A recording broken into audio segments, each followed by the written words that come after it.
And welcome again to FranchiseU in the 502. And today we're at Taco Bell on Shelbyville Road in Louisville, Kentucky. And we get to talk to the EVP of the franchise, Mr. Deek. Join me.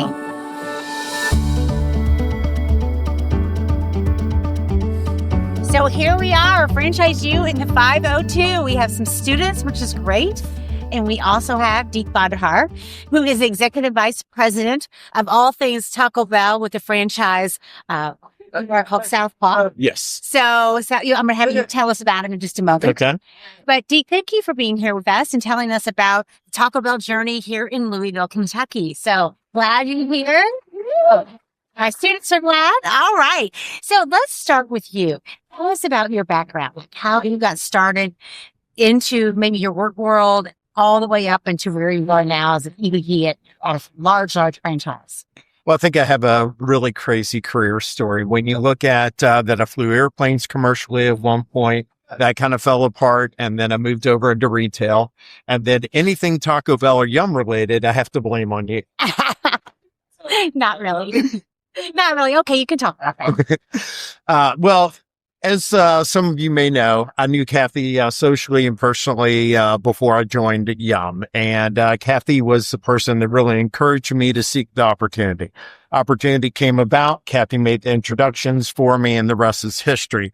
Spent 7 years with Yum Corporate. 5 of that was with Taco Bell. Then 2 years of it was with KFC.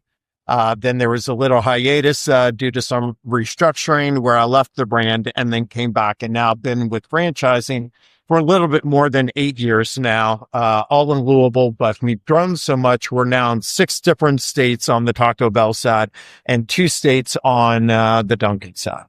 Okay, that's big. So tell us about the size of the franchise, Southpaw. Maybe the number of restaurants, you've already said number of states, and then like what you cover.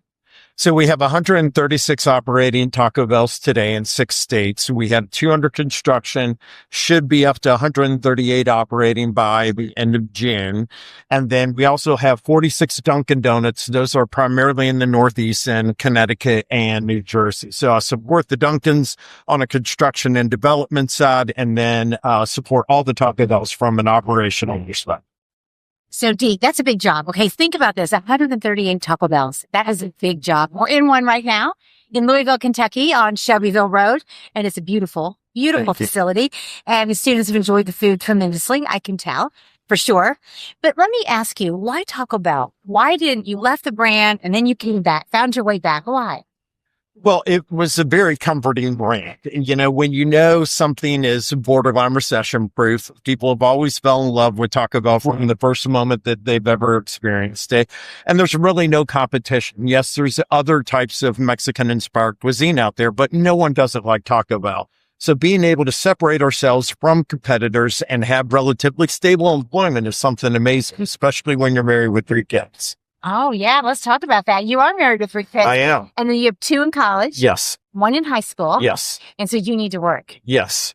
A lot. So your job sounds huge. So tell us, what does a day-to-day operations look like for you? Like, what do you do on the daily? Yeah. So on the daily, I have a lot of travel. With 136 stores, I do travel to all of them at least once a year is my goal to be in each store. Our next acquisition, I probably won't be able to do that anymore because we will be too big. But so far, I've been in every store that we own. On a given week, typically I'm home on Monday and Friday, and I'm on the road Tuesday through Thursday visiting one of our outer markets, whether it is doing something operationally or whether it is doing something on the development side and growing the business. But my primary responsibility really is to support the field and make their job as easy as possible. If I'm not doing that, then I fit. So give us an example of that. How do you do that? How do you make their job easier? Yeah, so one of the biggest things that I've always said is that I don't have broken stuff at home, so I'm not going to have broken stuff at work. I can't expect my team to be successful if all the equipment that we have in the back of the restaurant is not functioning at all times at 100%. So that's one of the biggest things we do. The next thing we do is we create a very positive environment where people want to come to work. And if we have bad managers, we coach them, we develop them, or they go. But we have to have an environment where people want to be here, and good equipment, good managers, and great support is what makes that happen. That sounds so simple, but I know it's not. I know that is not simple. So what makes a great environment? A great environment is when you have people that want to come to work. So when you can support them in their career development, when you can support them in their personal lives. So a great example of that is that we employ everything from a teenager that might be 15 or 16 years old with their first job on up to someone that's trying to make ends meet, might be 50, 60 years old. Two people with completely different needs, completely different environments that they want to be in. That's right. Typically, your younger kids are there to have extra money to play, have fun, buy certain clothes that they want, what have you. Your older folks are typically there because they're trying to support a family, put a kid through college, or do something different. You have to look at their schedules. You have to figure out, okay, the kid probably wants Friday night off. The adult, maybe not. Maybe the adult wants different schedules. They want to do different tasks. Typically, your younger employees don't mind taking out trash, cleaning bathrooms, doing things like that. Your older employees tend to kind of shy away from that. So you have to balance those needs. You have to balance what the employee wants to do, but also make it look like they're not treating people differently or, inequitably, I guess. That sounds awesome, but complicated. Yes. As well. That does not sound easy to make all of that work together. So, let's talk a little bit about Taco Bell being part of the Louisville community. We are FranchiseU in the 502. What do you do to make sure you're part of this local community? So we give back in any way we can. One of the first things we like to do is we will give back where our employees have something that is important to them. So one of the places is St. Matthew's Little League. We have some employees that do have children that are involved in that, and we bought banners there. When you look at some of the local schools, we will donate to local schools in different ways as well, whether it's their church picnic or something along those lines. We've been big sponsors of the St. Joe's Cake Booth for many years now as well. But one of the ones that I'm most passionate about is through the Taco Bell Foundation. We've been able to give back to the local library, the Louisville Free Public Library. That has been amazing. Immediately, they were taking the funds that we were giving them, and then they were using those funds to do SAT and ACT prep for kids that didn't have the means to be able to go out and have their parents pay for it. So I like to think that we've had something to do with some kids being able to go to college that maybe would not have had that opportunity had we not been able to do that through the foundation. Okay, that's pretty incredible. And I know we have some students who are very philanthropically minded. So I'm sure that is interesting. And when you get a chance, I know you'll have questions on that one for sure. So how do you actually give the money? Does that come straight from your profits? Is that through the Taco Bell Foundation? How does that work? So twofold. There are monies that we do give out of our profit and purely out of the money that we earn. And then there's also the foundation. So the money from the foundation comes from Roundup, which it's incredibly important for people to know what Roundup does. And that's why we'd like to keep as much of that money in the community so that when folks are coming through drive-thru or coming to the front counter and we ask them to round up, but they say, okay, where does that 72 cents go? Where does that 23 cents go? Whatever it is, we can use a prime example of saying, hey, how many kids do you know that are in college right now? They may have taken advantage of an opportunity through the Louisville Free Public Library to participate in these classes that may have helped them get that ACT or SAT score that got them into whatever university they wanted to go to. That's awesome. That is so awesome. So what advice do you have for these students who may be interested in franchise? You've had a wonderful career. We'll talk a little bit more about it, but I'm going to give them a chance too. What advice do you have overall? Well, the biggest thing is that you have to learn from the ground floor up. Not everyone likes cleaning bathrooms. People don't like, working at 4:00 in the morning, dealing with some of the crazy customers that we have from time to time in the drive-thru at those hours. But you're going to learn a lot from all of them. You're going to learn a lot from all the experiences, and what you take and what you learn and what you share with others is going to help you become a shift lead. Same deal at the shift lead level on up to area coach level. The more you learn, the more time you spend trying to be involved in the business and all aspects of the business, it's going to make you a stronger leader. And on the franchise side, you have a little bit more flexibility with that because we do have the opportunity to move people around a little bit quicker than we did on the corporate side. So your career, actually, Deek, you worked at a restaurant. Yes. And then worked his way up to an area coach. talk about that path. They are unbelievable careers. It's hard work. I'm not going to lie, because I did some of that as well. But talk a little bit about that path. So when I was hired on, the intent was for me to be an area coach as quickly as possible. Which But I had explain what that is, maybe. area coach. So area coaches, also known as district managers, they are responsible in our organization anywhere from 5 to 8 stores. While the difference between 5 to 8, it's mostly geography based. We do have some other weird nuances that play into that. With a new hire area coach, they're probably only going to start off with 4 or 5. Your tenured area coaches that are pretty talented, they can manage 8. When I started as an area coach, I had 7. But I started off as an assistant manager. It was strange ride. The Louisville market at that time was incredibly broken. One of my favorite stories was I opened up one morning and the safe was short, but I opened up with only folks that did not speak English, and I speak very little Spanish. So our communication was very weak to begin with. Well, I'm calling everybody, can't get anyone on the phone. Finally, this guy that is babysitting the area because the area coach had been terminated pulls up in the drive-thru, asks me about the money. I said, I don't know where it is. I can't find it. Well, he told me that I lost my job. So technically, I was fired in the drive-thru as an assistant manager by a corporate manager at the time. Luckily, the money was found. The night shift manager had hidden it somewhere. Why, I don't know. But those are the kinds of things that you experience, and you just got to keep on plugging away in order to make it work. But that experience helped you be really great at your job now. Oh, hands down. I think you learn more from a bad boss than you do a good boss. And, one of the things that I've always said is the person that was my worst boss easily could have been my best boss if he would have only listened. There you go. That is great advice. Okay, guys. Questions you have for Deek before I do a few more. And I think, Catherine, you might have had a couple as well. Yeah, I'll look at those go first and then. Excellent. What's the biggest thing you've learned in managing your work and your personal life with so many responsibilities in your job? Yeah. So when I first started being an area coach, and then when I progressed up, there was a lot of travel. And as I said, my wife and I have 3 kids, now 22, 20, and 17. But they were really young at the time, and all 3 of them would go in a different direction. And when I wasn't in town, my wife then had to drive all 3 around, which was somewhat of a challenge. You have to depend on neighbors, you have to depend on teammates.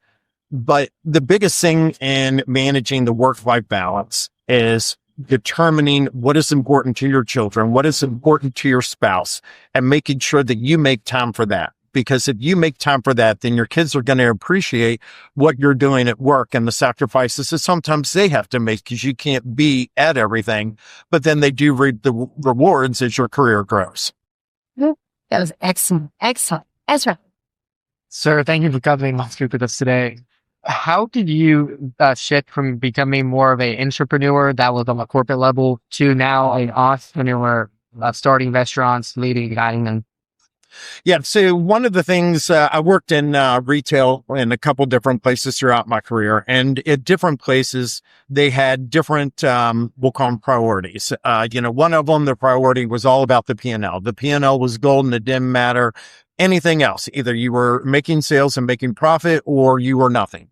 Then you come to Yum, and yes, the P&L is important, but not as important as one of Kathy's former responsibilities, the Champs program at the time. That's how they really believed that we were going to grow the business, by being able to be the best at customer service. So you look at those 2 differences, and within a corporate environment, it's much easier to be more involved with the Champs, the customer service. We're going to grow the business this way. As a franchisee, you really don't have that choice because you don't have 8,000 or 30,000 stores backing you up, that if you have one bad one that has a bad run financially, you can't go to the other 30,000 and back you up.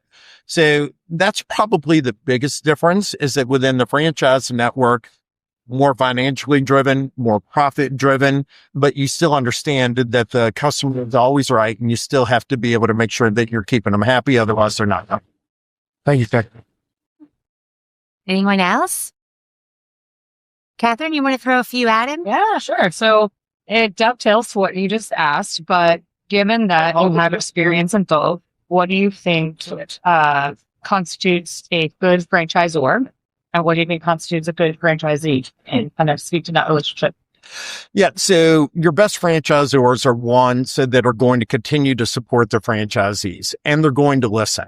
One of the things that you run into today is that when you have different groups that are based in different parts of the country, they don't always realize that every part of the country is different, whether it is the people, the geography, the temperature, whatever it is.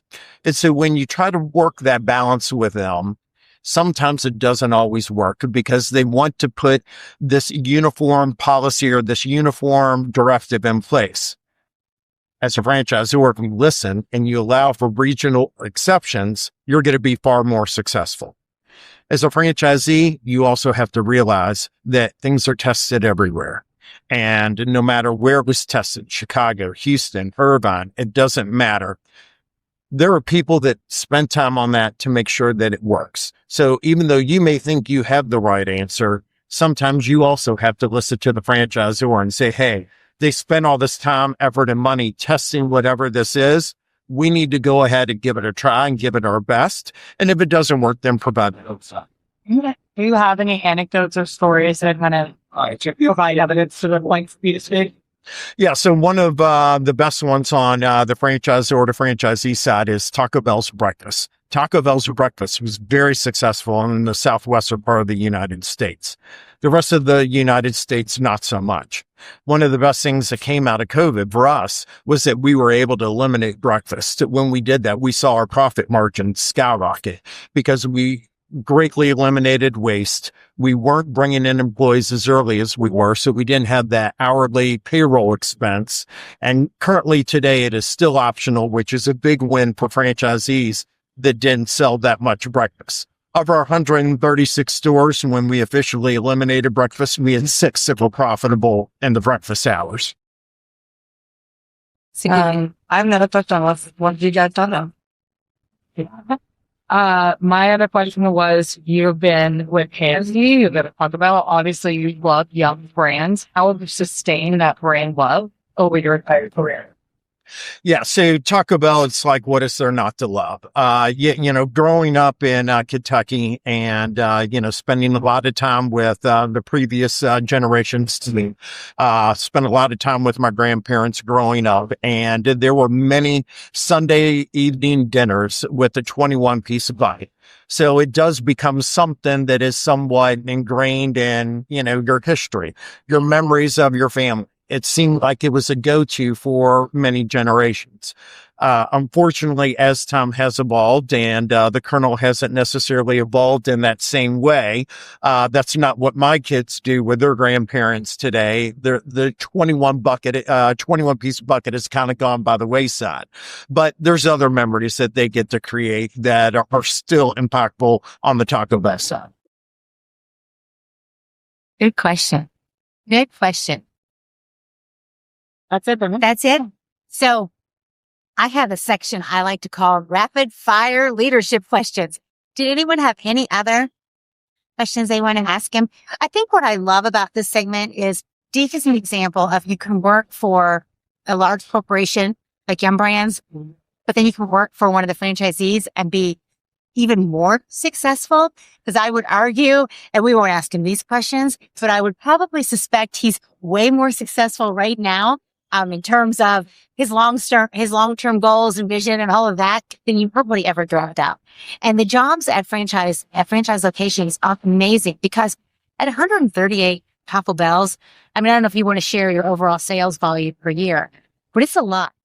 Yeah, so we just had our summit, which our summit is we bring all of our area coaches and district managers, as well as there's 4 folks that run our regions. All of them were in Annapolis last week, and so I actually know this number exactly. Last year we were at 2,097,000 for the Taco Bell side, so about 272 million is roughly what we did in 2025. So let's reframe this. Over $250 million in sales at franchise. And you typically think of franchise as just one or, a small group. Think about that. $272 million in revenue. That's larger than most companies in the Okay. US. I mean, that alone is franchise. It's just amazing. And so, congratulations. That's awesome. And I hear it sounds like it's growing. So that's going to Yes. keep going further and further. Those are big numbers, you guys. Huge numbers. Awesome. Well, if there are no more questions, we are coming to my favorite part All of the right, show. let's go. He hasn't seen these questions. He didn't want to see them ahead of time. So I want snappy answers. Okay. Less than one sentence. One Okay. sentence or less. All right, done. You ready? Yes. Buckle up. All right. Here we go. Franchisor or franchisee, which is the harder job? Franchisor, One word that describes great franchise operators. dedicated. Biggest misconception about franchising. That it's not as good of a career as being a franchisor. What makes a Taco Bell unit great versus just good? Hey, the people. Speed or accuracy, which matters more? Accuracy. Oh, that was fast. Do you hire for skill or attitude? Attitude. One thing corporate leaders don't always understand about operators. Oh, I don't even know where to start on that one. One sentence. Let's go with dedication to the success of the brand. One thing operators don't always understand about corporate. Is that they are always there trying to support us in the best way that they know. Oh, that is so true, isn't it? What's the most important metric that you look at every single day? Sales. Of course. What's the hardest part of scaling a multi-unit business? Having the right leaders in place. What's the best leadership advice you've ever received? Don't let one day get you down. The advice you'd give your 22-year-old self. Strap in for the ride because you don't know where it's going to take you. Did you guys hear that? That's a good one, isn't it? One skill students should build if they want a career in franchising. A big personality. No. Early career should they take risks or play it safe? Oh, take risk. Well, back to that. What separates people who advance quickly from those who don't? Attitude. And lastly, what's your best Taco Bell item of all time? Oh, the chicken quesadilla. Chicken quesadilla. Great. Well done. Thank you. Thank you. So I do want to go back to the early career. I said I wouldn't go back if we had to. What do you mean by take risks? Because you guys are getting ready to start your careers. What do you mean by taking risks? Yeah, so I've taken many risks in my career. And, your life is going to be at different stages when you can take these risks. One of the biggest things is that you have to have, a supportive family, whether it's your parents, your siblings, grandparents, whoever it is, or it could even be a spouse at whatever point. But, early on, I always wanted to fly airplanes. I mentioned that earlier. I had a great career going at UPS. I did the college thing where I worked there at nights and went to U of L during the day, like so many of your classmates probably do today. When I graduated, was immediately promoted into a full-time account executive job. Really cool job. I flew around the world leasing airplanes to customers that we carried all kinds of weird things from cut roses out of Bogota, Colombia in South America, onto satellites down to French Guiana for the French government. I mean, you name it. We did some really cool things. And I quit. And people are like, what are you doing? No, people would love to have your job. Well, I want to fly the airplane. I don't want to ride in the back of it. So I took that risk. Luckily, at that time, my wife and I were engaged and she was willing to support me in this crazy endeavor, which she did. I was offered a job on August 17th of 2001 with Continental Airlines. And as you guys know, what happened on September 11th. So the small company that I was flying for, they, because I'd quit, they didn't bring me back. And then Continental, had a bad run. So that was a huge risk. And I took it and it didn't pay off. So it did pay off in a weird way because I don't think I would have ever gone into retail had that not happened. And so went into retail with the Home Depot, which is then where Kathy and I had some really good conversations about customer service and how you take care of customers, how you build a business, which is what got me to where I am today. Now look at it. What a great story. Well, Deek has been fabulous. Thank you so much. Thank you. And eat more Taco Bell in Louisville, Kentucky. That's it. FranchiseU and the 502 out. Awesome. This has been FranchiseU in the 502. I'm Dr. Kathy Gosser with the Yum Center for Global Franchise Excellence at the College of Business at the University of Louisville. Join us next time as we uncover more local stories right here in the heart of the 502. Subscribe for more stories from Louisville's franchise leaders. Learn more and get all the links in the comments below.